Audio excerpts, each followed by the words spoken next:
Hey, it's Conrad Thompson, and you're listening to Something to Wrestle with Bruce Pritchard. Bruce, what's going on, man? How are you? My leg is shaking like a room full of cats in a... Well, shit, I fucked that up. You were close, like a room full of like long-tailed cats in a room full of rocking chairs. That's what I meant to say. Yeah. You know. Yeah, just wonderful. Well, we are excited to be recording. It's a little late, but better late than never. Bruce, you've been busy, but we're glad you made time with us today to pick up our conversation about Mick Foley. We left off with the debut of Cactus Jack at Madison Square Garden. You can pick that up at somethingtowrestle.com. So we'll pick it up at the pay-per-view right after that. Bad Blood. The major story, of course, was the fact that Brian Pillman passed away the night before, and he was scheduled to face Dude Love at the show. This is bad timing, of course. Never a good time for a tragedy like this, but you guys were kind of scrambling that day. You had to have some last minute decisions and matches to just fill and stretch. And unfortunately, Mick's in the middle of all that, but nobody's really thinking about creative at a time like this, are they? No. It's these situations unfortunately happen, and you got to deal with them, and you have to make decisions sometimes. Not the most popular decisions, but you've got to make decisions, and you have to continue on. Otherwise, things just kind of flounder in chaos. We were at the building in St. Louis, and no Brian Pillman. And Brian had been in the live event the night before. I think we were in Minneapolis, and everyone saw him. Everybody, yeah, no, man, he stayed at whatever hotel. So we tracked down where he was staying. Jim Cornette actually made the phone call, and Cornette called the front desk, and he could tell that there was something wrong, and they wouldn't talk to Cornette. They said, well, we needed to speak to somebody in a whatever position of authority. And Jimmy came and got me and put me on the phone, and they told me that they had found Brian dead in his room that morning. And obviously no sign of foul play. And it's one of those that I don't think anybody wakes up in the morning and thinks, okay, I'm going to get dealt a friend of yours is going to die, and you're going to have to figure out what to do with the rest of the day because you have a show, an entertainment show that needs to go on that this affects. So to tell you at that point that I knew what the hell to do, I didn't. And, we went in and we spoke to Vince and got JR in there, and we talked about, hey, reports are that Brian was found dead in his hotel room. So that little kabuki-ish, we called Melanie to see, because, look, man, a lot of times you just don't know. And until you hear it from the police or you hear it from family, you don't know. And we called Melody, see if she had talked to him, and she had not. And then we called his agent lawyer, Elliot Pollock, and Elliot had not heard from him. And then my phone beeped, and I picked it up and I looked at it like this, and I said, man, if you're going to go to that place, then get me something. But I digress. It's confusing time, kind of like it is confusing just, going back and looking at it. Elliot hadn't heard yet. And Elliot called Melanie, and as he was on the phone with her is when the police there in Kentucky or Ohio, whichever state it was that he actually lived in, it was right on the border of Ohio, had come to inform her that they had found Brian dead. So a lot happening really fast, and it's emotional. It's Brian was a friend. Brian was a great guy. That, like I said, waking up that morning, that was the last thing that I would have expected to be handed, that day. So it's just kind of threw things into chaos a little bit. I know it's hard to even think about this, but all these years later, I do want to know, as best you can recall, do you think the Dude Love character, or just Mick Foley in general, was going to be a part of this Pillman, Marlena, Goldust angle going forward? Or was he simply just a babyface who didn't have a feud at the moment so he could fill the role that was needed for the story?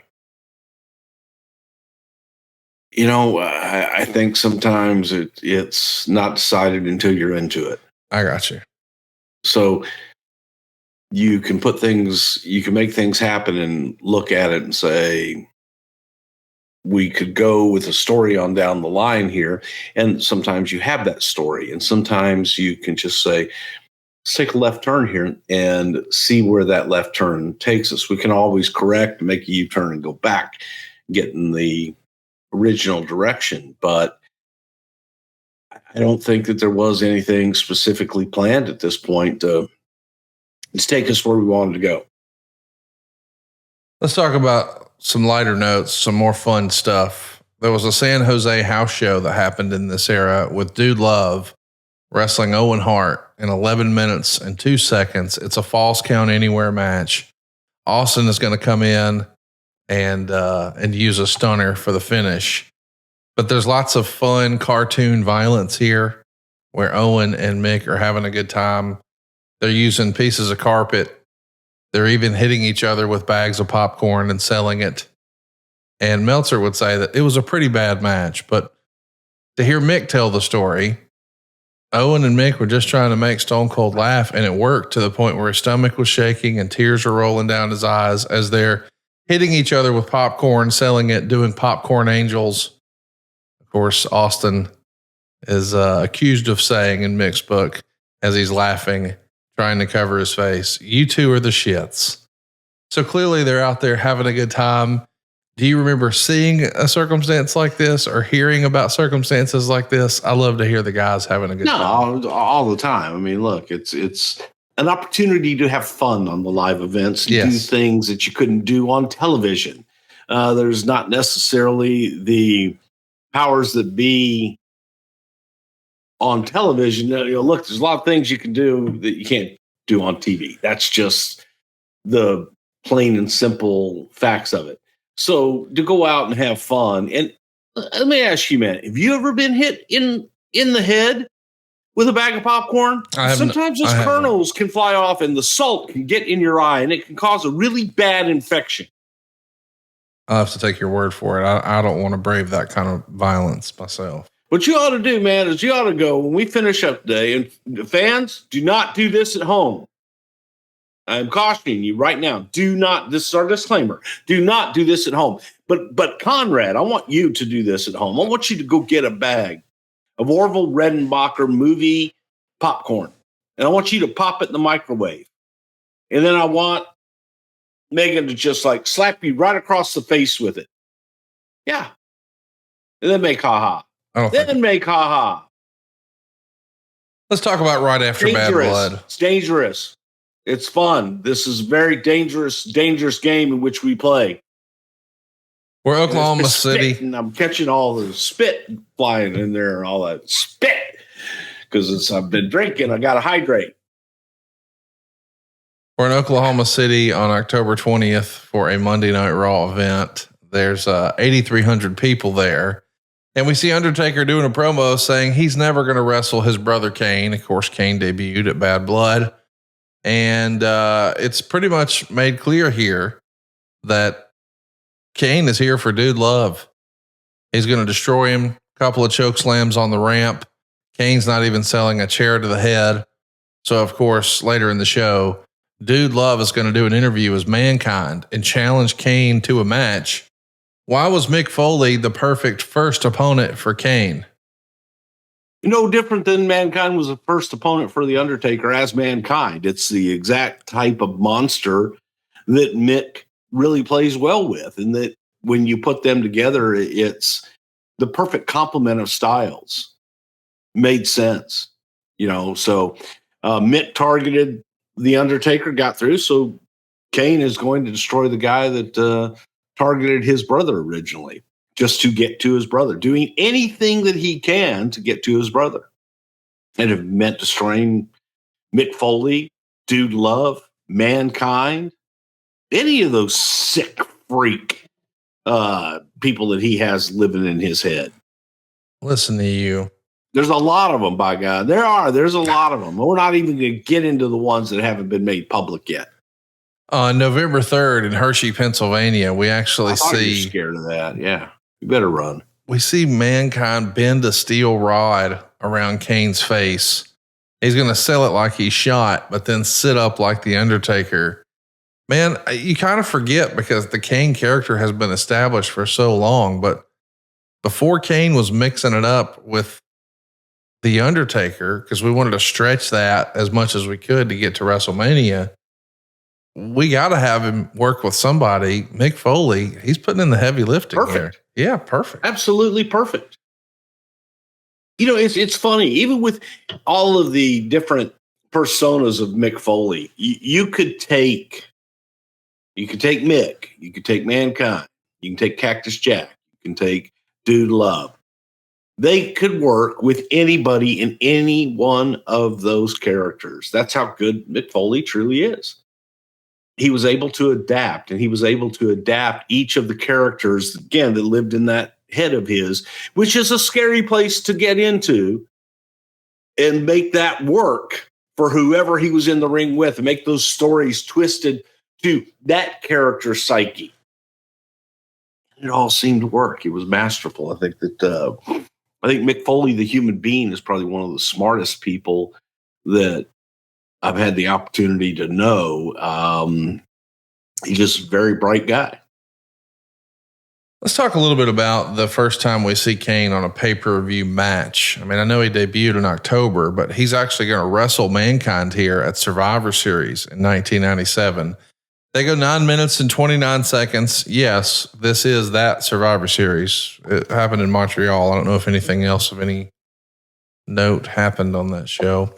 Anyway, the gimmick here is they're going to turn down the house lights, and the lighting really changes for Kane. He's going to be wrestling in these big red lights, these red shadows. And I know we would try this in more recent years, but the idea here, I suppose, is that Kane is from the bowels of hell, and now we're going to make it look different when Kane wrestles. This was kind of short-lived. Why don't you think this lasted longer with Kane's presentation, Bruce? Because it sucked. Okay. The shits. Yeah. Okay, hang on, man. Think about this. Okay, you take a guy dressed in red and black. Yep. Full body suit. Primary color, red. Follow me so far? Yes. Let's take out the white lighting that spotlights the participants in the match. And let's go with red. It's kind of tough. You see referee Earl Hebner there. Yep. Exactly. It's the shit. You can't see anybody. It is a horrible idea. It is, okay, man, we tried it, and there are a lot of horrible ideas, but there are a lot of great ideas that people thought were horrible in the beginning. You just got to try them, and you've got to make sure, what works and what doesn't work. Guess what? That didn't work. I don't think there's any arguing that. I'm glad we moved on from it and we abandoned it. I guess I'll try it. That's right. Was anybody tried in Montreal, for God's sakes? How about this? You managed to make people forget all about it shortly after. Nobody was even talking about that red light in 2 hours. Yeah, see. I did want to ask. You're welcome. Was anyone advocating for it even after they saw it? Or was it kind of unanimous? Hey, it sounded good on paper, not in execution. Yeah, I don't remember anybody advocating for it. I think that it was a situation of, doing it and saying, wow, man, this sucks. But when you're in it, you can't just get out of it. You got to finish it out. Thank God it was short, but yeah, not good. No, not all ideas, work the first time or the second or the third. I love you for that. But okay. So what do? You just stop? Well, fuck, man, that was a shitty idea. We'll just stop coming up with ideas. No, you forge forward. Let me ask you a little bit about the Montreal screw job and how, in your opinion, it affected Mick Foley, because we know that, Owen Hart, Davey Boy Smith, Jim the Anvil Neidhart, Mick Foley, they're all going to get upset about what happened at the Montreal screw job, of course, and fly home. Now, lots of talent I'm going to correct you on that. Okay. Davey, Neidhart, and Owen were not upset, flew home. We sent them home. Okay. Mick got upset and didn't go to TV. Can you talk to us about that? We've talked to Mick before, and he says that he's talked to both Jim Ross and Jim Cornette and ultimately decided to come back. Were you surprised that he was as upset about the Montreal screw job, or did you know that we're just going to have to deal with this? I mean, look, we're going to have to deal with it. I was surprised because I thought that Mick had a little bit of a better understanding of business in that regard, because he is a very intelligent and very smart guy. But it was Mick's feelings, and it was Mick's personal feelings that made that decision, not his business feelings. Because if he was doing that for business, he was doing the wrong thing. And I think Mick was just upset. I think Mick was mad at the whole situation and felt that his friend, Bret Hart, had been wronged. And by God, he's going to protest. And I believe that Mick probably felt that a lot of other people in the locker room felt the same way, that they would all, do it with him. Only thing was, he was the only one.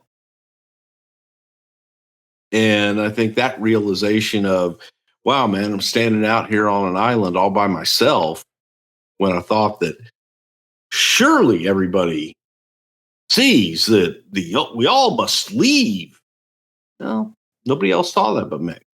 And again, you threw out the hearts and everything, and that was something done. And hey, guys, go ahead and go home, because there's nothing we could have done the night after with them that would have alleviated any of the public perceptions or anything like that. You guys just take these TVs off and we'll figure it out on the other side. But I think that Mick just thought that he was leading the charge, and that here we go. And then there was nobody else to go. There was no we. We should mention that Mick. Look, don't get me wrong. There were other people that were upset. Sure. And there were people that were angry and they were upset, but they came to work the next day and talked it out and dealt with it. They didn't just run from it and go home. Yeah, Mick, I think, was spoken to by Jim Ross and Jim Cornette, who basically said something like, hey, Brett's going to work somewhere and making millions of dollars a year, and you're still under contract here. And if you don't come to work, we don't have to pay you. Yeah. But you can't go anywhere else. So Mick saw that. And by the way, Brett's not going to pay you. Right. So he made the decision that was best for his family, and he came back to work. But he said, and he wrote this in his book, personally, I felt as if my career was at a crossroads. I knew that Vince was a big fan of both Mankind and the Dude, but I felt personally that Cactus Jack could draw the most interest and money. With the return of Cactus Jack in mind, I proposed a somewhat bizarre series of matches with my old friend and nemesis Terry Funk, which would culminate in a coup de grace of barbarity at WrestleMania. Now came the hard pitching the idea to Vince. I requested a meeting with him, and we met along with Bruce Pritchard and Jim Ross after television tapings in a dressing room in Columbus, Ohio. I tried to stress the human drama aspect over the blood and guts, although I freely admitted that there would be plenty of that also. I also wanted him to know that the quality of matches would be what counted, and I personally gave him my guarantee that they would be top-notch. I proposed that the series of matches would cover the January, February, and March pay-per-views, with March being the WrestleMania blowout. The other 4 tournament matches could take place after television tapings with cameras still rolling so that the highlights of the ring atrocities could be aired. I also speculated that a home video of the deathmatch tournament could bring in big money. Vince seemed intrigued, especially with the notion of a ring exploding at Terry's ranch. We might possibly be able to do this, the evil McMahon stated. All right, I love this idea, the fantasy booking. What if?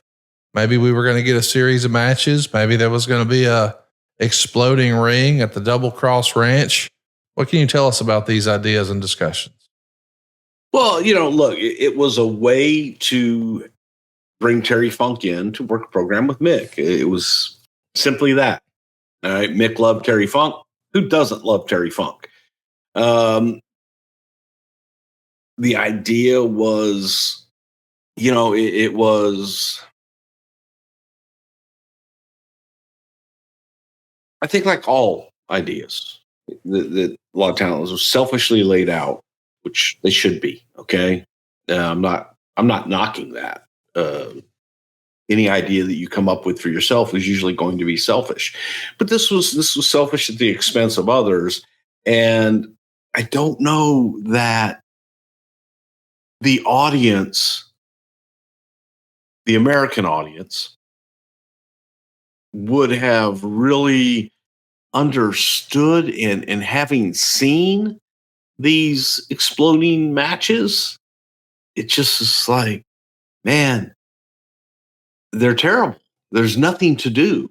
Now, the intrigue of doing a match at Terry's Ranch that culminated in a ring exploding is, I think, great. I think that we could have done that, and I think we could have done that very well.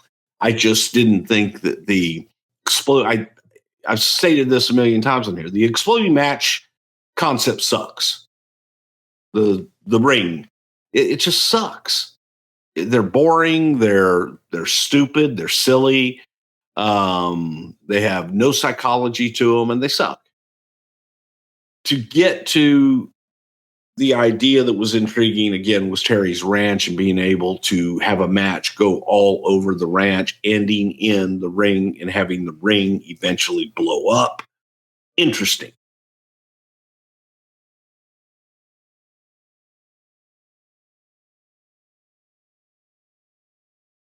I wish it would have happened.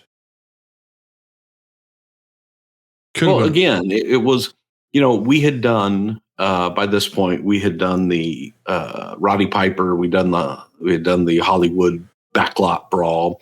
The problem with that, and the problem with doing it at WrestleMania, is that a good portion of one of your marquee matches is not taking place in the arena.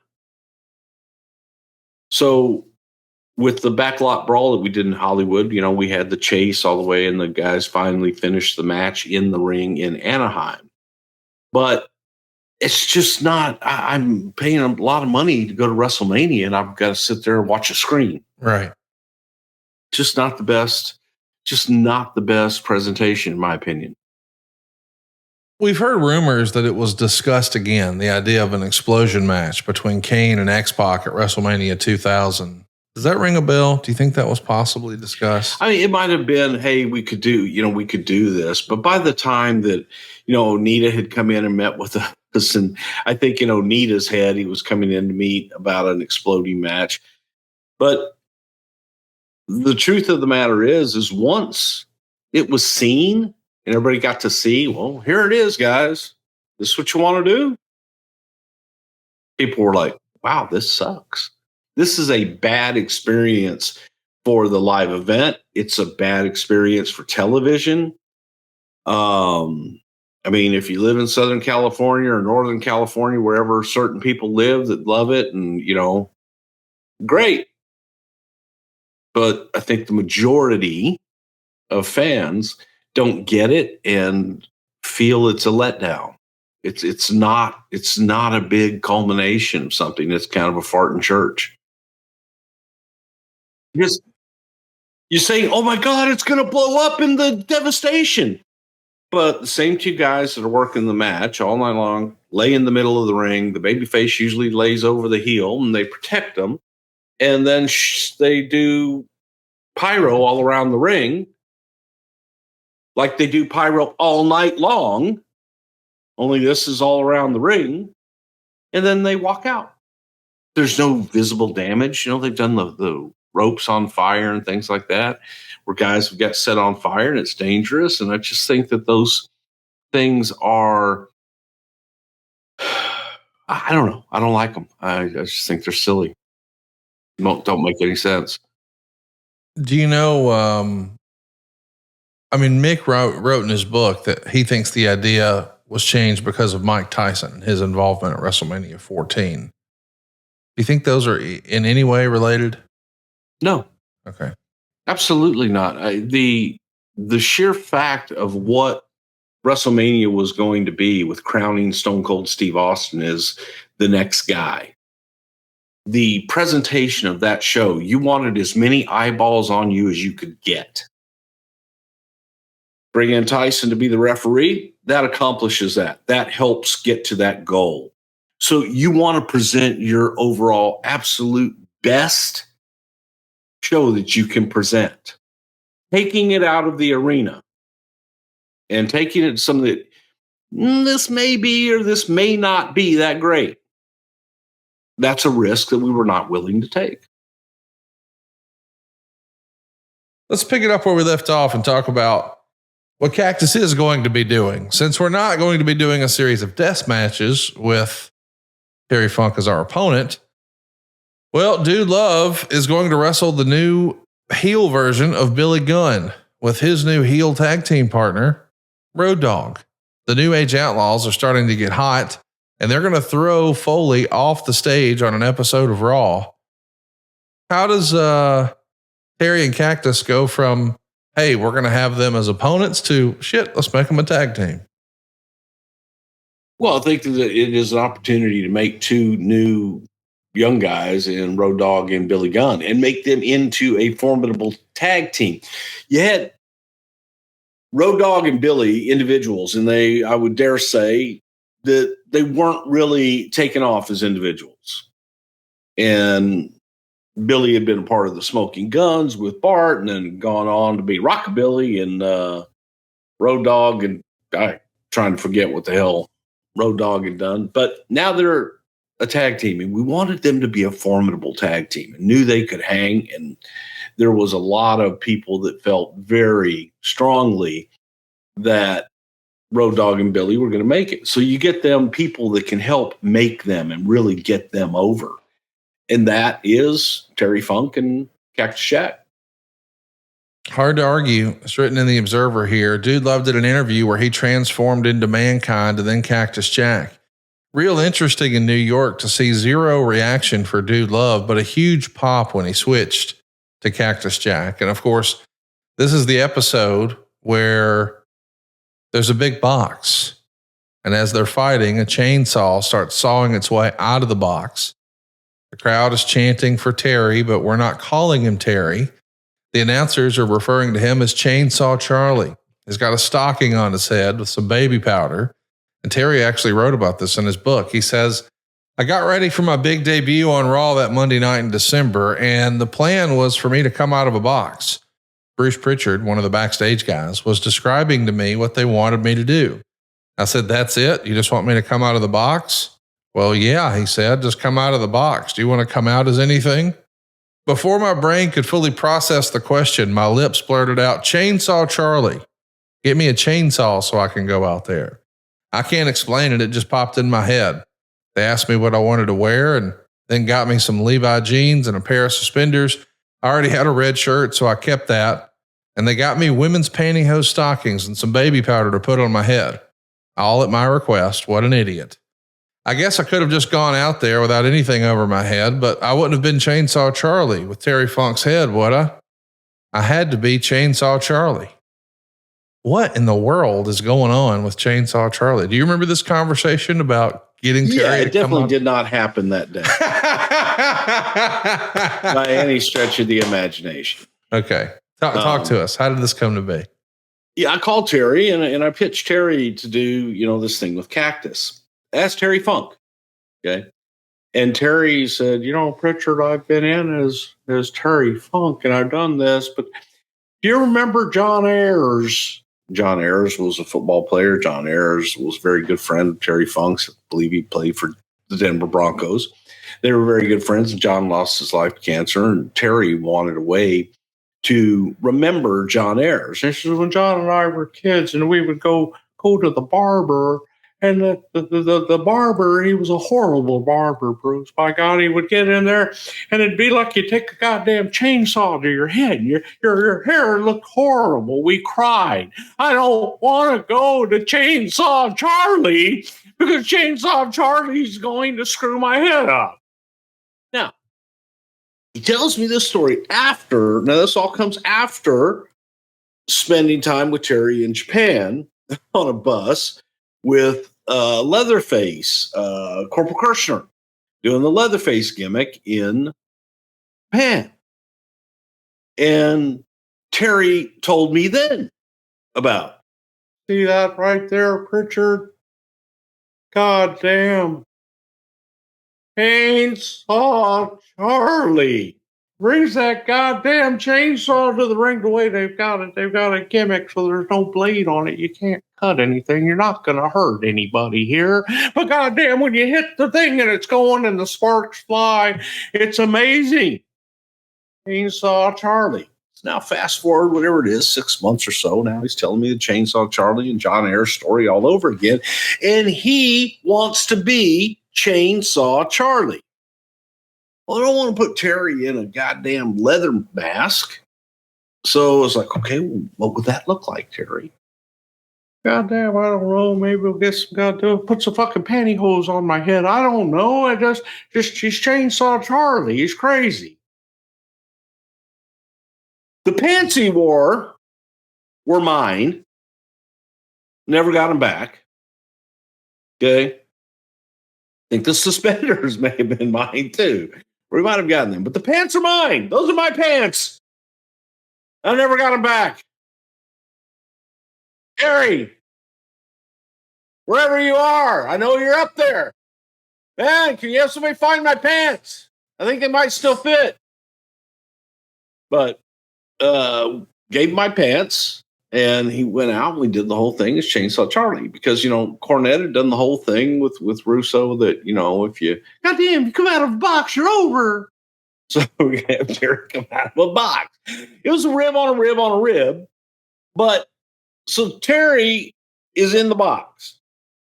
Got to get Terry out of the box. Don't want the door just to open or anything silly like that. That would just be stupid. He's Terry Funk, man.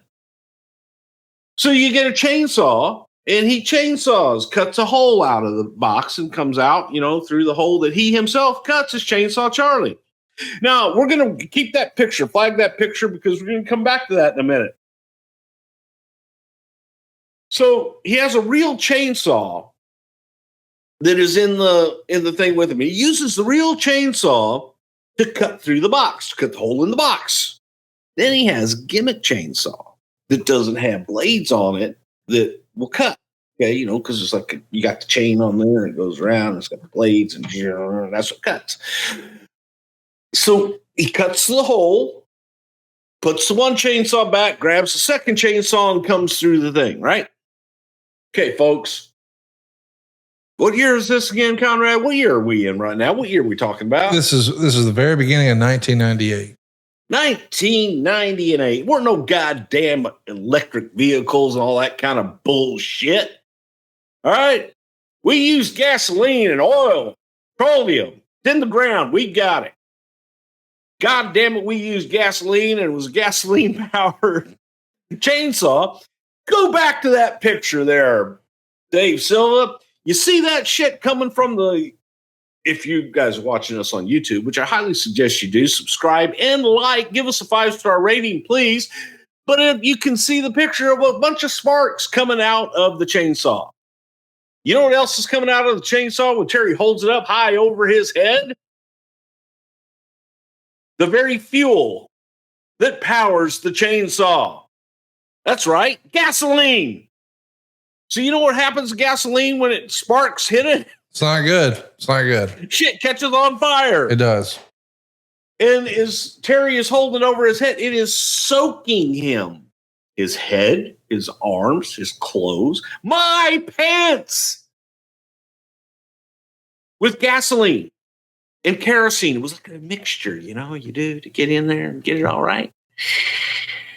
And I got the guy going, Brucey, he's dripping gasoline everywhere and he's hit that damn thing and the sparks. He's going to catch on fire.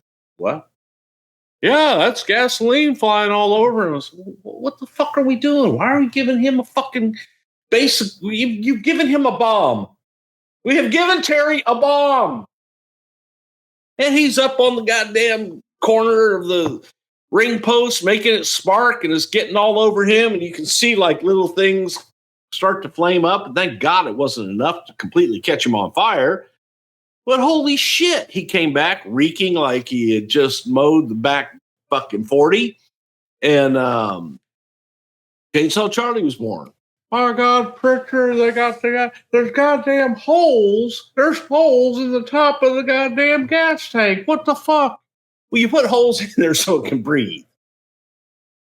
Because most people don't hold the chainsaw upside down. I believe there's a warning on the chainsaw. Do not hold chainsaw over your head when full of gasoline and kerosene. Yes.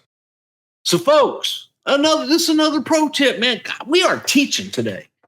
Professor Pritchard, by God, and I'm teaching today because I'm here to tell you, don't do that. Don't do that. That's bad. Bad, Terry, bad. And so was harrowing, but he lived through that part. Don't do that shirts coming soon.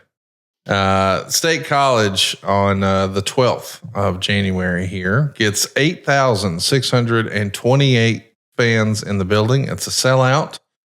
Cactus Jack is super over here. We're seeing interview clips from him talking about his time in Japan and ECW. He's even going to reference Chainsaw Charlie as Terry Funk. You know, the first time we see him, we don't acknowledge he's Terry Funk almost immediately. Chainsaw Charlie, damn it. I'm sure somebody tried it the first week and then said, what are we doing? Right? Chainsaw Charlie. He's a butcher. We got to talk about one of the more interesting moments in Royal Rumble history. The Royal Rumble in 1998 is where Mick does all three gimmicks in the Rumble. We see him as Mankind. We see him as Cactus Jack. We see him as Dude Love. This is one of the more iconic Royal Rumble moments. What do you remember about this idea and the execution? Thank you. I loved it. It was one of those deals. You had them all on there. So why not? Why not use all three of them? Takes up 3 slots and they're all entertaining. So to me, it was a natural. And that was one of those as you're doing it where you just start laughing and saying, hey, God, we have to do this. If we can't do this, what the hell? Why are we here?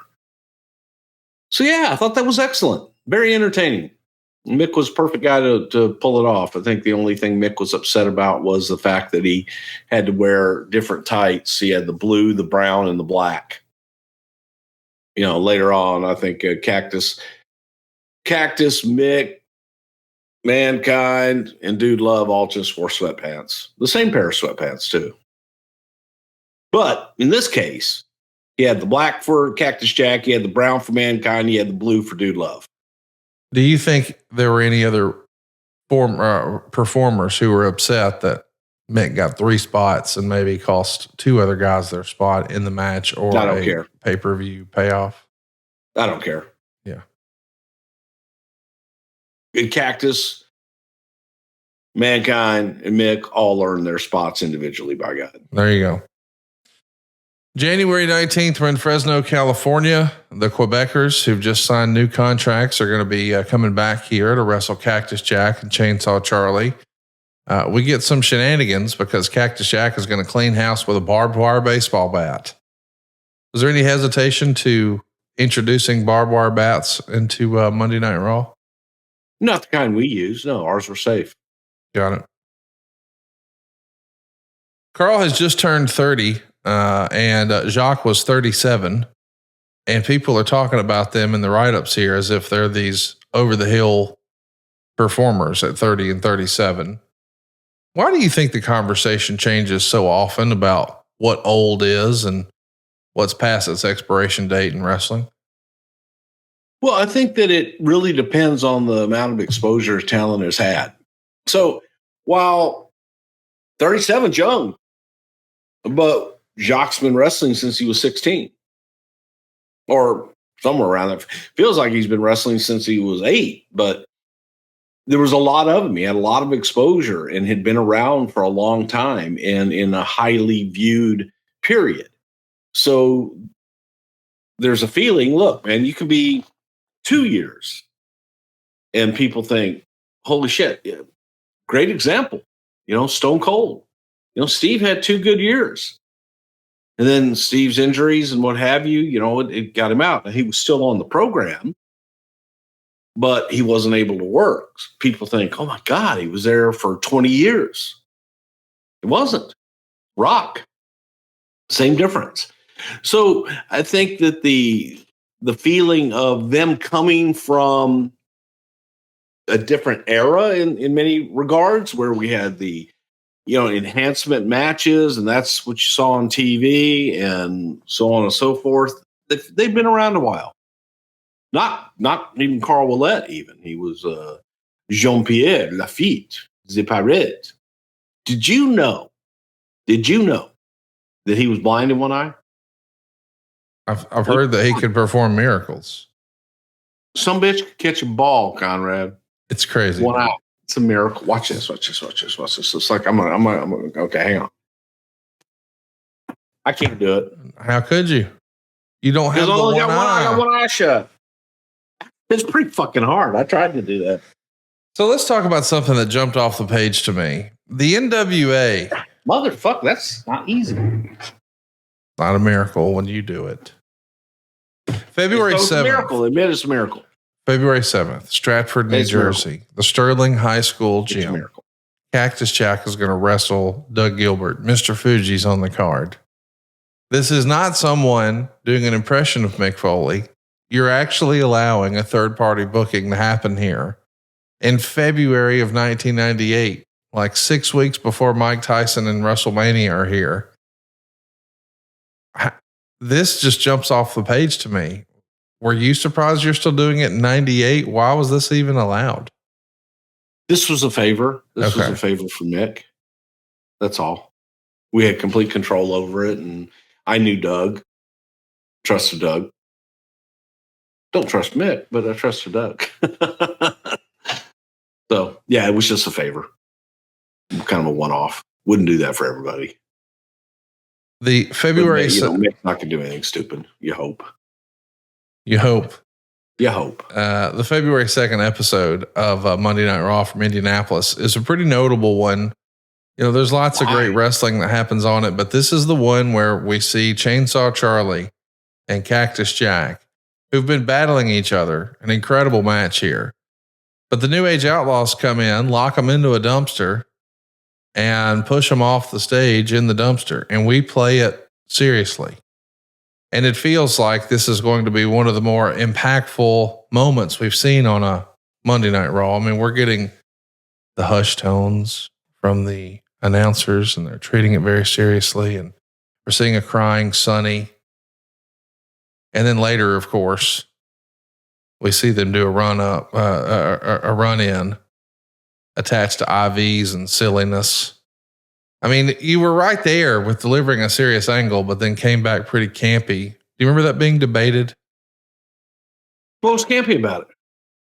Well, just the idea that Terry Funk's coming back wearing a hospital robe and grungy underwear, but still running around with a chainsaw, and Cactus Jack is coming out hooked up to an IV. Like, it's a little over the top, is it not? No. Actually, no. If you've ever seen guys that have actually done that, I've actually seen, Eddie Guerrero for one, rip the IVs out and just take off with only one boot come down. To me, it's entertaining. I look at it as what would Terry Funk do? And that's something that Terry Funk would do. And we'll get into when we get into WrestleMania of exactly what Terry Funk did after WrestleMania as well, with a very legitimate injury. And when you take these characters and you mix it with the human being, frankly, man, that is what they would do. The real life people, that's what they would do. And having seen that stuff, and I know you've never seen it in real life. You've never been back there when they've had, paramedics and doctors trying to put IVs in guys that don't want IVs in them. And either ripping the IVs out of their arm or ripping the IVs out of the bag and getting up and leaving.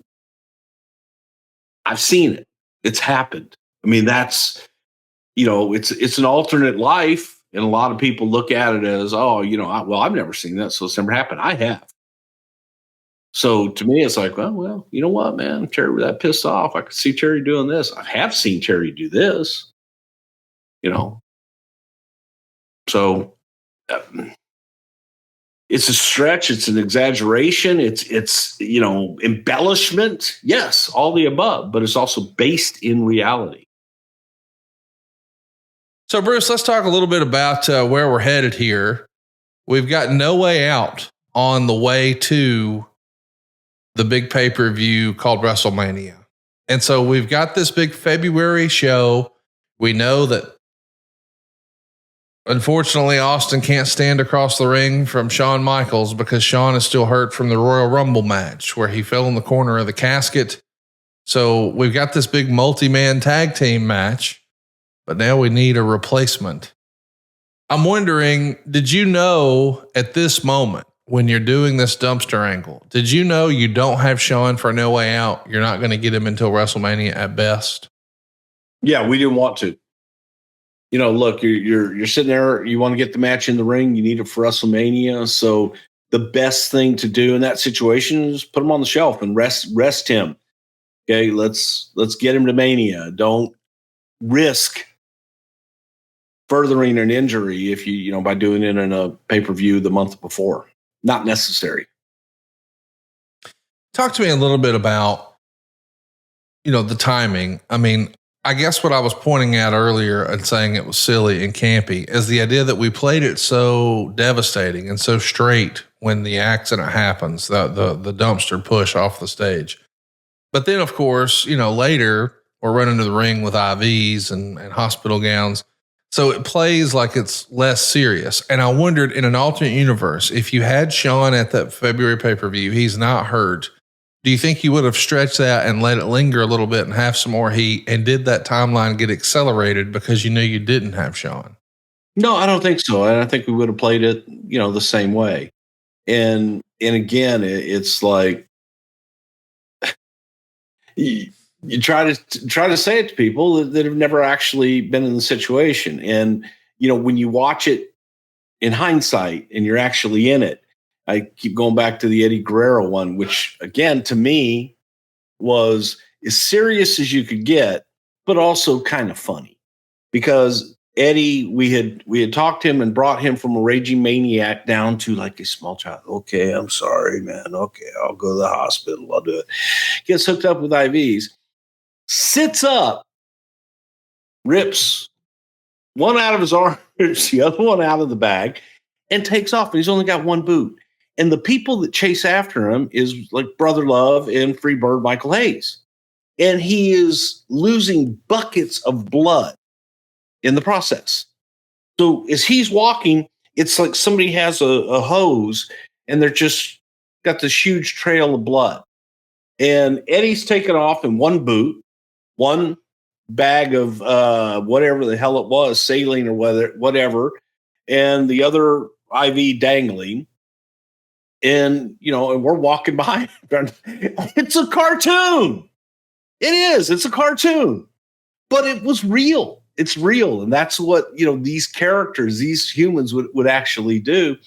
And I remember, the one in LA with Eddie, where X-Pac had been gone for a long time, and X-Pac had come to that show and was trying to make peace with people, and he was talking to Hunter, and he's like, what the fuck is going on? And he goes, I don't know, but I saw Bruce and Michael Hayes both running, so it must be something.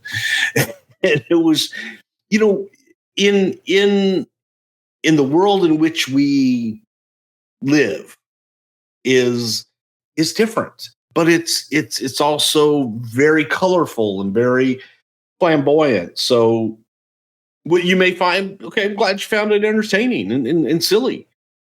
You wouldn't in the moment if it were one of your friends and you actually witnessed it and saw it. And then if you're thinking of a creative, different way to do something, well, what if you did what so-and-so did? And we just like rip the IV out and come on out. Seen it done. I've seen guys in their gowns, been put in their gown, get up and go fight. They didn't have underwear on. We had to put underwear on it. Okay. But, when you've seen the shit go down, so much of what we come back with is based on real life experience. So, yeah, I mean, I know it's two different pieces. Your question, I think that, yeah, they still would have been involved in that. I just wondered if the timeline changed because, historically we've seen like these major injury angles, like when Earthquake squished Hulk Hogan. Boy, it became a whole layoff and a letter writing campaign, and we were trying to get sympathy and can they come back? And we've seen that happen before. Mm-hmm. And that's the way this played, at least it felt to me when we're playing it really seriously. But when we come back in the same show, not a week later or 2 weeks later, but the same show, I just thought, wow, that may have been a missed opportunity, but clearly it's they weren't going away. That's the thing. They weren't. Right.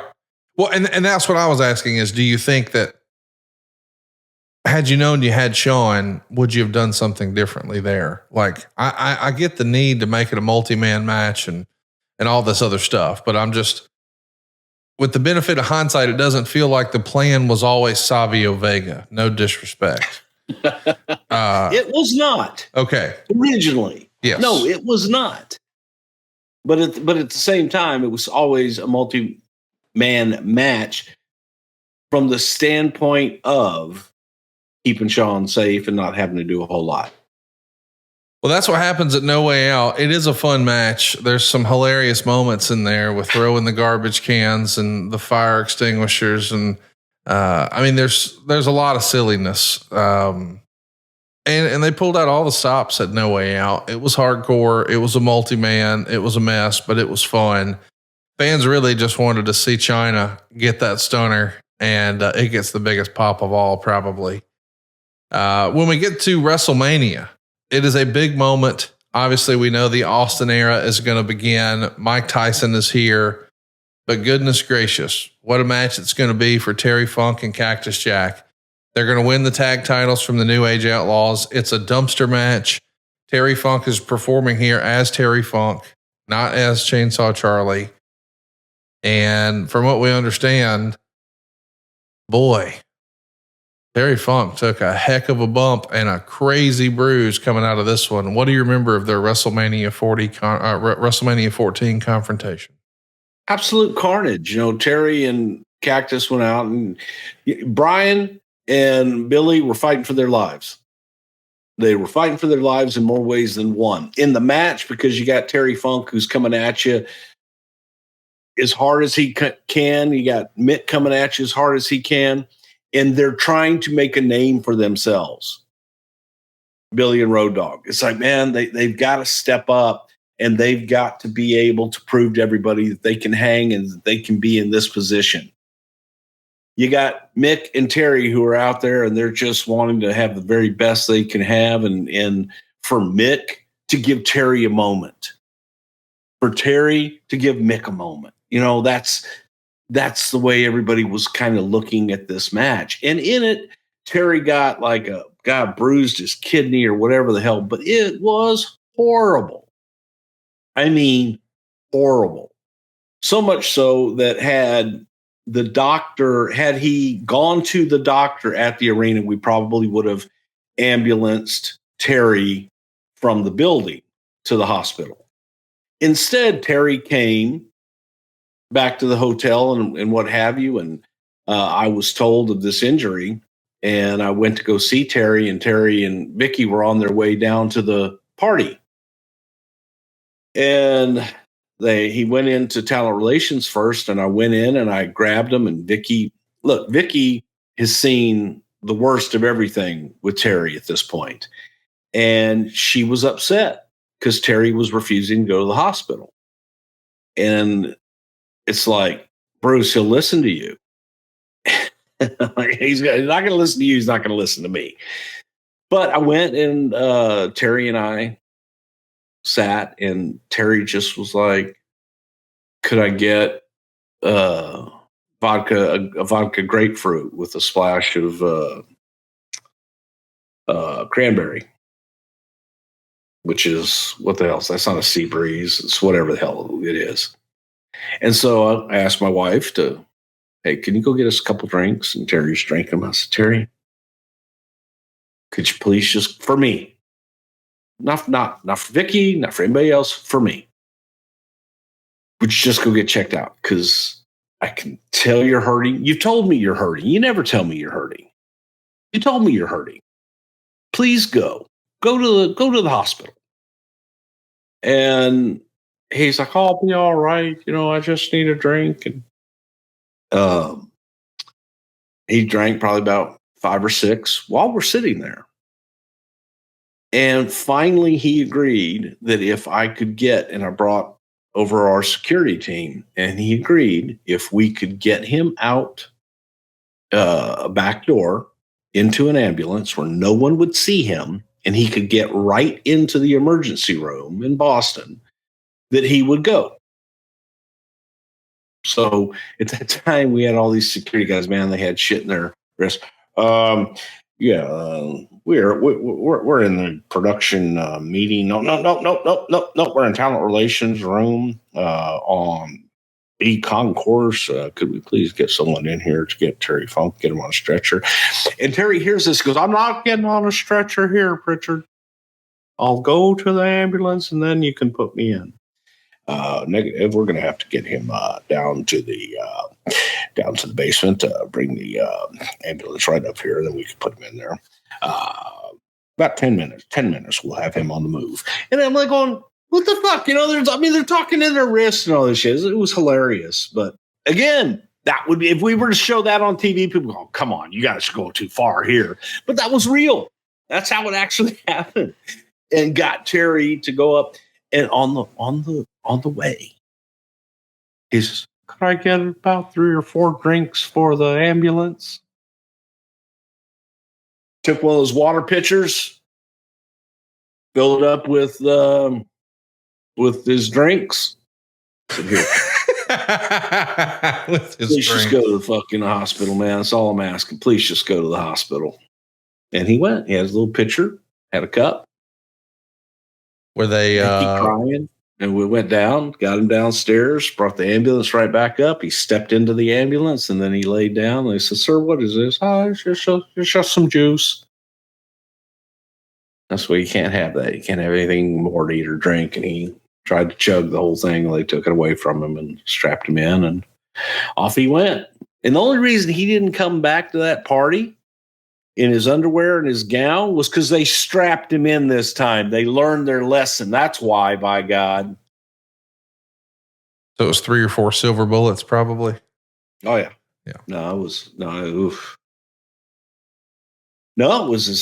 vodka, cranberry, and grapefruit juice. Oh, that really was the juice. I got you. Okay. Yeah, it really was.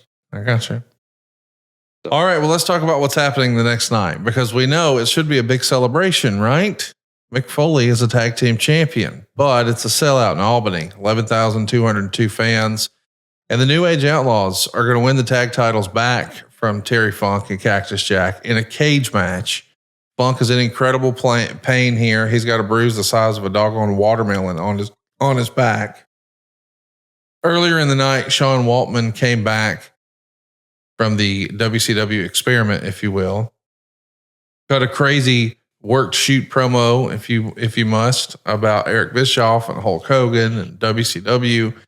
It's a new era for DX, and that's what this match is all about. Cactus Jack starts making a comeback in this cage match against the New Age Outlaws. Waltman's going to come down, clock him 3 times with a chair. The Outlaws are going to hit him with a stuffed pile driver on a chair for the pin. They're going to start crotch chopping, and Cactus even wrote about this. Laying there, beat up, hurting, and the crowd's chanting Austin, Austin, Austin. This is a major moment for Cactus Jack and his character development and his storyline arc. What do you remember of this night, the night after WrestleMania 14? Look, I think that for Mick, in many ways, it was a coming out party.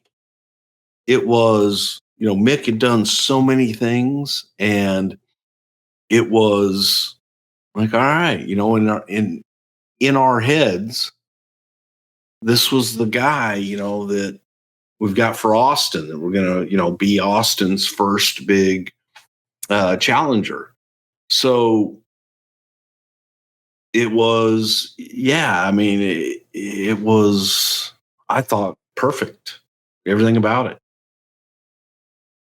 It's an interesting time because I think Mick was all excited about this WrestleMania and the possibility of doing death matches with Terry Funk. It doesn't work out, but he gets to win the tag titles with his hero, and that's fun. And he's thinking after WrestleMania, he'll be working with Mark Mero, who at this point was Marvelous Mark Mero. He'd been having problems with his wife on television, of course, Sable. And now they're trying to create this new persona and push Sable, and he's going to be in the mix. When all of a sudden, Mick gets a call from Vince Russo, who says that those plans have changed. And it's exactly what you laid out. Stone Cold wants to work with you at the next pay-per-view. So he finds out that, okay, this didn't work out with this tag thing with Funk the way I hoped it would. But as much as I like Mark Mero, working with Steve Austin, the top guy, that's pretty cool. Did you think maybe you're flip-flopping him heel to babyface too often? No. I think that Mick Foley was the type of character, whatever he played, in whatever role it was, that he could pull it off. Mick isn't like everybody else. Mick's character, Mick's demeanor is based on who he's facing. And he can be the same, and he knows how to work it. So what some people may traditionally say, okay, well, because he's working with Austin, he's a heel, but he's not changing anything that he's doing. The only thing changing is his opponent. So that was the beauty of Mick Foley. And that it's when you have guys that completely change their entire demeanor and change everything, the way they look, the way they talk, everything they do. Go, I'm a bad guy now, or I'm a good guy, so I'm going to slap hands and kiss babies. The best characters are the characters that are true to themselves all the way through. The only thing that changes is their opponents. And that is what Mick had. And I think that was the secret to the guys that really make it. And that's what made Mick. What helps is the next week we have Cactus Jack come out and cut a promo that maybe a lot of Attitude Era fans weren't really paying attention to. Maybe they had a shorter attention span. But buddy, he's cutting a really strong promo. Who's talking about what it felt like to get beat up and left laying in a heap after he had put his body through the paces for the fans. And he had to lay there in a bloody heap as the fans are chanting Austin's name.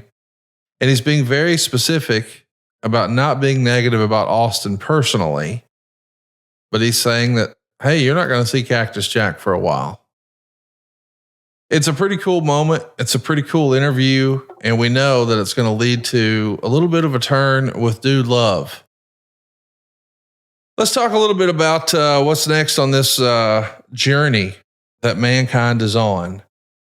We're going to see Mick Foley reintroduce Dude Love, the return of Dude Love. This all happens on a pretty important Monday Night Raw. This is the episode in April of 1998, where for the first time in 83 weeks, Monday Night Raw beats Nitro. And what does it? Well, it's the promise of Austin with one arm tied behind his back, wrestling the chairman of the board, Mr. McMahon. But as you might imagine, that's when we get the reintroduction of Dude Love. Dude is going to interrupt this main event. He's going to turn heel. And this is the show that ends the streak of all the things that Mick Foley has done. And I know that there's been a lot of discussion about the Hell in a Cell and butts and seats. The thing that I think gets glossed over the most is this segment with him reintroducing a heel Dude Love. I mean, this is the show that beat Nitro. Everybody knows that's McMahon and Austin, but I think people forget that, hey, Dude's right in the middle of all this. That's where we're headed for the next pay-per-view, right, Bruce? Yeah, absolutely. And, it was a show that was built up the entire 2 hours to one thing. Vince McMahon's going to get in the ring with Stone Cold Steve Austin with one arm tied behind his back. There's actually a chance that Vince could do something physical and beat the shit out of Steve. Could it happen? I don't know. Yeah, the great part about the build up all the way through Briscoe and Patterson in Vince's dressing room, showing him how to now if Mr. McMahon, if you go in and you shoot the leg and you pick the ankle and Pat is like, gouge him in the eye, and shit like that. It was a hell of a show. And yeah, and Mick it was all built up to get to the point of Dude Love coming back and Dude Love going after Steve. And now you've got that rifle shot there as well.